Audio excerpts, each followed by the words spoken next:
Hi, Edward Reformina here, author of Pinoy MLM Expose and the creator of Sponsor More Downlines. In this 3-part video training, ituturo ko sa iyo yung mga secret sponsoring strategies na nadiskubre at natutunan ko na tumutulong sa akin para makapag-sponsor ng 10 up to 23 direct downlines every single month. Ang goal ko sa video na to ay ma-share sa iyo yung mga strategies na natutunan ko and hopefully ma-apply mo din tong mga strategies na to sa business na ginagawa mo ngayon para makuha mo yung resulta na gusto mo. Ginagawa ko to dahil alam ko na madaming Pinoy networkers ang nagsistruggle o nahihirapan sa kanilang network marketing business. So sa ganitong paraan, I hope makatulong kahit paano. Ang una natin pag-usapan ay yung mga common problems na na-experience at nararanasan ng mga Pinoy networkers sa kanilang network marketing business. Una sa mga problem na yon ay yung puros hindi qualified ang mga na-invite na prospect, kaya puros rejections din ang napapala nila. So karamihan ng mga na-invite nila is mga negative, mga skeptical, kung hindi negative at skeptical, mga walang pera. So ito yung ilan sa mga reason kung bakit puros rejections yung napapala nila doon sa mga ini-invite nila. Pangalawang problem is, madami na silang na-invite, pero nahihirapan at wala pa din silang mapajoin. So, na-invite na nila lahat ng mga kakilala, kaibigan at kamag-anak nila, pero nahihirapan silang i-convert yung mga prospects na yon into downlines. Pangatlong problem is, nauubusan sila ng panggalaw. So, yun nga, dahil nga ang dami na nilang na-invite, tapos puros rejection, hirap sila magpasali. Anong nangyayari? Mas malaki pa yung ginagastos nila kesa dun sa kinikita nila. At kadalasan, nagkakanda utang-utang pa imbis na kumita. So, ito yung mga ilan sa mga common problems na na-experience sa mga network marketers. Actually, ito din yung mga naging problema ko nung nagsisimula pa lang ako sa network marketing business ko. So, halos araw-araw akong pupunta sa office namin para mag-invite ng mga kakilala at kaibigan ko. And ginawa ko lahat ng mga sinabi at tinuro sa akin ng upline ko. Nag-invite ako ng kung sino-sino, namigay ako ng flyers sa kalsada, sa mga malls, na musakal, nag-house party, nagbahay-bahay, etc. etc. Pero yun nga, puros rejections yung napala ko. At yung puros rejections yung natanggap ko sa mga prospect ko kahit ang dami ko nang in-invite. Karamihan doon sa mga na-invite ko, puros negative, mga skeptical. Yung iba sinabihan ako na scam daw yung ginagawa ko. Yung iba sinabi, balikan ko na lang daw sila kapag may resulta na ako. Yung iba naman, sinabi na yung mga nauna lang kumikita dyan, kung ano-ano pa. Sa madaling salita, puros mga hindi qualified na prospects yung mga na-invite ko. So, yun nangyari sa akin. After 4 months, isa lang yung napasali ko. Actually, itong isang napasali ko na to parang naawa lang siya sa akin kasi nga wala akong mapajoin. Parang napilitan lang siya na mag-join sa akin. And dahil nga ganun, hindi ako kumikita sa business ko. Puros failures and rejection. Nagkanda utang-utang ako kasi dahil syempre kailangan ng panggalaw. Okay? So, nagkanda utang-utang. And then, ang laki ng pera din na nalugi sa akin. So, umabot ng mga nasa 80,000 mahigit or more. Hindi ko na alam. Pero syempre, hindi ako basta-basta sumuko. Ang ginawa ko, naghanap ng mga solusyon doon sa mga problema ko na yon. Okay? And thank God, nakahanap naman ako ng solusyon. At pagkatapos kong mahanap yung mga solusyon na yun, pagkatapos kong makadiskubre ng mga solusyon doon sa problema ko sa business ko, ito yung ilan sa mga nangyari sa akin. I sponsored 63 direct downlines in 4 short months.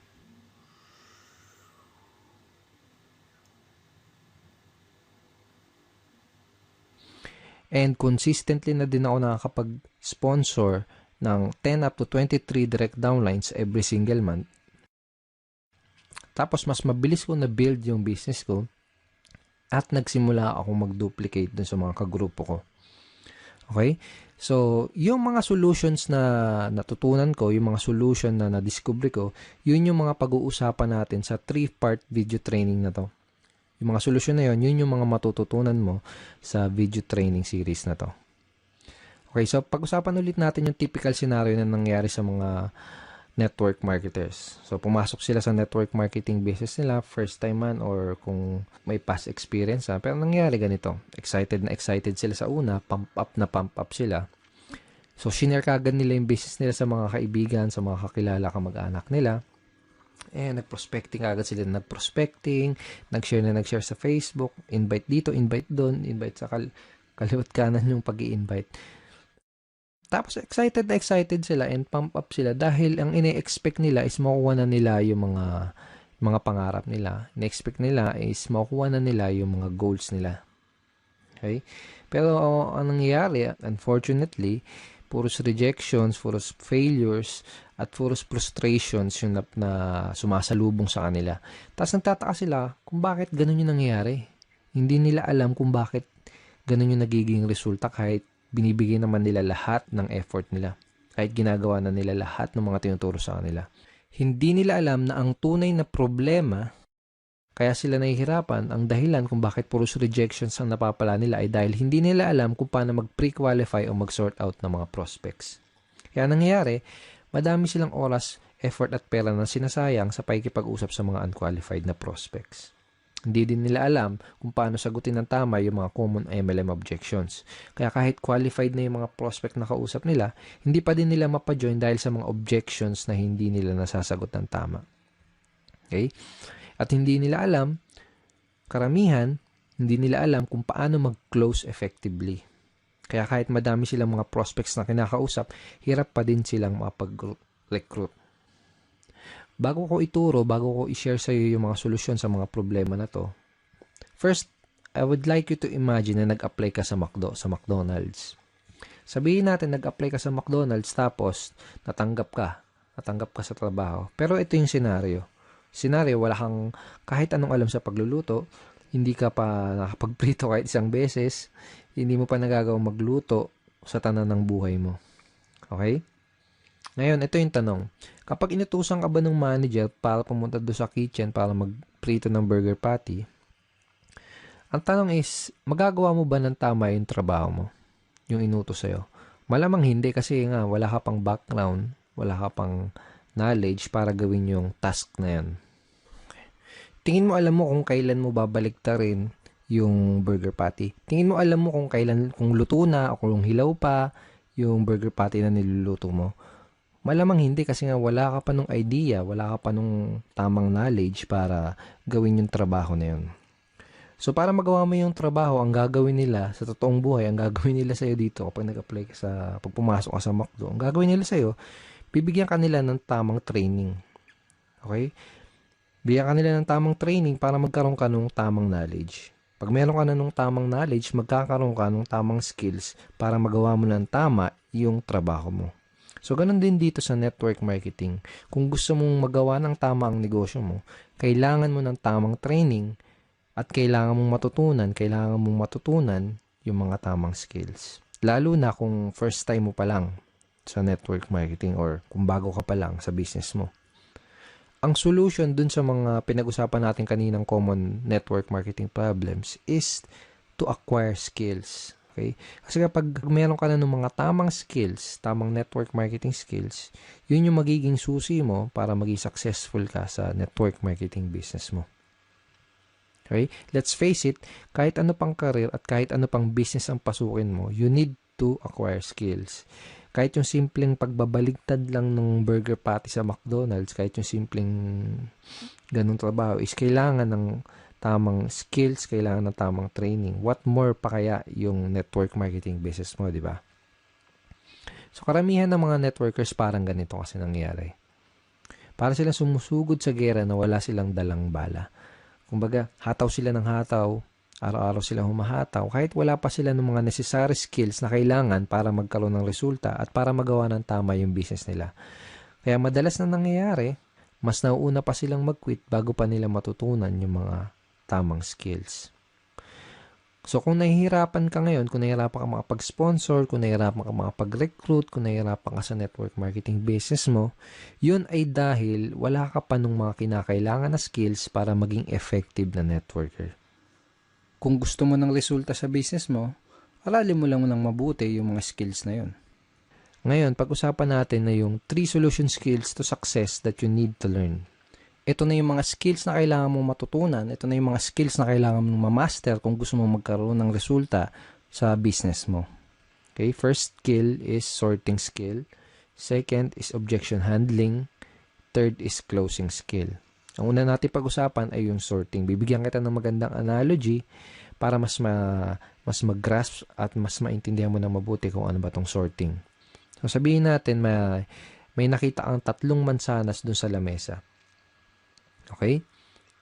So gusto mo kumain ng mansanas, kaya ang ginawa mo, kumuha ka ng kutsilyo, hiniwa mo sa gitna yung mansanas. Yung unang mansanas nakita mo, bulok na yung loob niya. So ang ginawa mo, hindi mo kinain. Okay? Pangalawang mansanas na hiniwa mo, nakita mo may uod yung loob. So ang ginawa mo, hindi mo din kinain.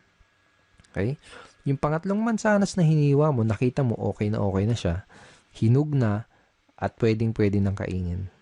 So yun ang kinain mo. Yun lang yung kinain mo. So, ang ginawa mo, hindi mo kinain yung naunang 2 mansanas kasi nalaman mo kaagad na hindi sila maganda kainin tsaka baka magkasakit ka pa. Okay? Ganun yung sorting. Pwede mong i-apply to sa network marketing business mo. Pwedeng sa simula pa lang, pwedeng sa una pa lang ay malaman mo na kaagad kung sino lang ba yung mga qualified dun sa lahat ng mga prospect na kinakausap mo. Para mag-i-invest ka lang ng oras, ng effort, tsaka ng pera mo doon sa mga qualified na prospect. Napaka-importante na matutunan mo ang skill na to kasi kapag marunong ka mag-sorting, hindi ka na mag-aaksaya ng oras, effort at pera para lang kausapin yung mga hindi qualified na prospects. Okay? Pag marunong ka mag-sorting, mas makakapag-save ka ng valuable time mo dahil ang mga kakausapin mo lang ay yung mga taong gustong makinig ng business presentation mo at ng mga sasabihin mo. Mas less din yung magiging rejection mo dahil masasala mo ng maigi yung mga makakausap mo at madadala mo sa opisina nyo. Ngayon, tatanungin kita, sinong mas gusto mong kausapin? Sinong mas gusto mong entertainin? Sino yung mas gusto mong dalhin sa opisina nyo? Yung mga taong walang idea sa pupuntahan nyo? Yung mga negative, mga skeptical, yung mga walang pang-invest? O yung mga qualified, open-minded at may mga desire maging successful na prospect na interesadong malaman ang opportunity mo. Okay? So, di na kailangan tanungin, di ba? You can easily sort your prospects by identifying the reason why. Madali mong masusort out yung mga prospects na kinakausap mo. Ang kailangan mo lang gawin is alamin mo kung mayroon ba silang sapat na reason why, kung ano ba yung reason why nila. Kung may maganda ba silang reason why para maging part ng business mo.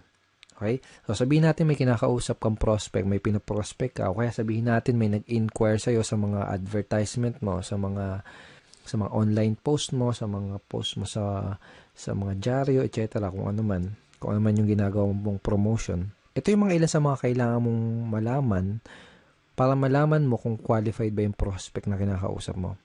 Okay? Bakit nila kailangan ng additional income? Bakit nila gustong maging successful?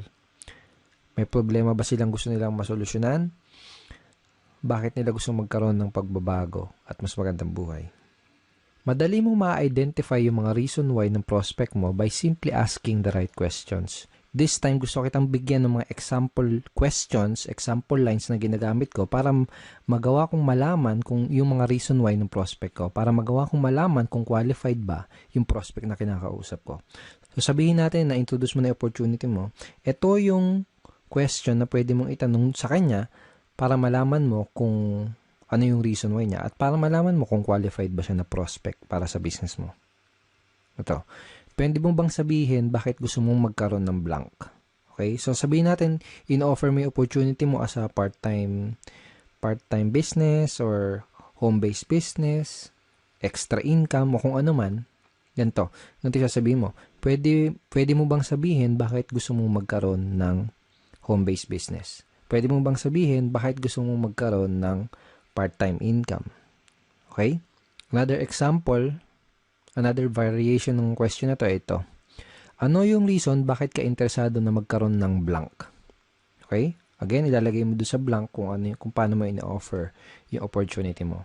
For example, ano yung reason bakit ka interesado na magkaroon ng home-based business? Ano yung reason bakit ka interesado na magkaroon ng part-time income? Ano yung reason bakit ka interesado na magkaroon ng additional source of income? Malalaman mo kung qualified ba yung prospect na kinakausap mo base dun sa isasagot niya dito sa itatanong mo. Kapag tinanong mo sa prospect mo to, ganito yung pwedeng isagot niya sa'yo. Okay. So basically, this is a screenshot ng chat conversation ko with the prospect. Basically, may kinakausap akong prospect sa Facebook and gusto kong malaman kung qualified ba siya na prospect para sa business ko. Kaya tinanong ko, ito, bakit mo gustong magkaroon ng additional source of income? So, ang sinagot niya, first reason is family. Okay? And sinabi niya din na lumalaki na yung family ko. I have one daughter and incoming baby this May 2013. So basically, ang nangyari, sinabi niya sa akin yung reason why niya. Kung bakit niya gusto magkaroon ng additional source of income. Nalaman ko na qualified siya na prospect dahil meron siyang sapat at magandang reason why para gawin yung negosyo. Okay? Nalaman ko na kailangan niya ng dagdag na income kasi nga lumalaki na yung family niya. So, lumalaki na yung mga bills na babayaran niya, mga anak yung misis niya, etc. So, sa madaling salita, nalaman ko na qualified siya na prospect by simply asking these questions. Okay. Lahat ng prospect na kinakausap ko, inaalam ko muna ng maigi kung meron ba silang maganda o sapat na reason why. Doon ko kasi malalaman kung qualified ba sila na prospect o hindi. Alam ko kasi na kung wala silang mabibigay na magandang reason why or sapat na reason why, hindi rin sila mamomotivate na mag-take ng action. Hindi sila mamomotivate na mag-join, hindi sila mamomotivate na maglabas ng kapital. Baga wala silang sapat na reason why para magsimula ng isang network marketing business. Kung wala silang mabibigay sa akin na magandang reason why or sapat na reason why, hindi ako mag-aaksaya ng panahon para explainan pa sila, para dalhin pa sila sa office. That is how I sort my prospects and that is how I qualify my prospects. Okay, so possible scenario, sabihin natin na tinanong mo na to sa tong questions na to sa prospect mo, pero sabihin natin ang nangyari ay hindi kagad siya nag-open up sa'yo. Sabihin natin na hindi niya kagad sinabi sa'yo yung reason why niya. Posible kasi na mangyari yon, lalo na kung kakikilala mo pa lang sa kanya o kaya hindi ka pa nakakapag-build ng rapport. Posible na kapag tinanong mo sa kanya tong questions na to, itong ano yung reason bakit ka interesado na magkaroon ng additional source of income, posible na yung isagot niya lang sa'yo ay parang yung mga wala lang. Gusto ko lang kumita ng additional income. Pwedeng ganon. So, walang sapat na reason why, di ba? O kaya naman, pwedeng ang isagot niya ay wala lang. Sino ba naman ang ayaw kumita ng additional income? Parang ganon. So, wala ding sapat na reason why. Ang questions na pwede mong itanong do sa prospect mo para magawa mong mag-open up siya sa'yo at para magawa mong ma-identify yung reason why niya ay itong mga questions na to. Ito, sabihin natin na kumikita ka na ng part-time income, magkano ang gusto mong kitain on a monthly basis? O kaya magkano ang gusto mong kitain na additional income per month? Parang ganun. Kapag tinanong mo sa prospect mo to, gagawin niya is magbibigay siya sa'yo ng figures. Usually, sasabihin nila ng prospect is 10,000 per month, 20,000 per month, 50,000 per month, or 100,000 per month. Iba-iba. Okay, so kahit na anong ibigay niya sa yung figure, ito yung next na question na pwede mong itanong sa kanya. Ito, kapag kumikita ka na ng blank, kung magkano yung binigay niya sa yung income na gusto nilang kitain, kapag kumikita ka na ng 20,000 na monthly income, ano yung pinakamalaking maitutulong nun para sa'yo? O kaya, ano yung pinakamalaking maitutulong nun para sa'yo at sa pamilya mo? By this time, kailangan may maibigay na sa yung magandang reason why yung prospect mo para malaman mo at matansya mo kung qualified ba siya na prospect o hindi para sa business mo. So, I will show you another example. So, basically, may kinakausap ulit akong prospect via Facebook chat. And by the way, napakita ko sa yung mga example is Facebook chat, pero obviously, dapat gamitin mo din to sa face-to-face or one-on-one or table talk conversation. Okay? So, again, may kinakausap ako na prospect via chat.